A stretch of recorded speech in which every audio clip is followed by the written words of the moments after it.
Congress ticket ఇచ్చింది ఈ జిల్లాలో. ఎవరికి ఇచ్చింది? ఏ పార్టీలు ఉండే? బీఆర్ఎస్లు ఉండే. 2023లో ఫిబ్రవరి నెలలో బీఆర్ఎస్లు ఉండే. అక్టోబర్కి వచ్చినాక బీజేపీలోకి వచ్చింది. నవంబర్కి వచ్చినాక కాంగ్రెస్లోకి పోయింది. నామినేషన్ వేసేసరికి బీఎస్పీలో పోయింది. కాంగ్రెస్ కాటా శ్రీనివాస్ గౌడ్ అనే డైరెక్ట్ టికెట్ ఇచ్చింది పటాన్చెరులో. ఆయన ఓడగొట్టిన ఆయన ఎవరంటే నీలమ్మది. అవునా?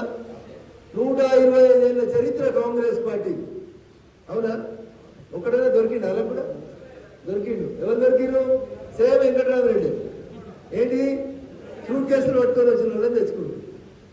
కాంగ్రెస్ బీఆర్ఎస్ రెండు నాకు అనుమానం వస్తుంది. ఒకటైతేనేమో అని అనుమానం వస్తుంది. రఘునందన్ రావు 24 గంటలు జనంలో ఉంటాడు. రఘునందన్ రావు ప్రజల గొంతుగా.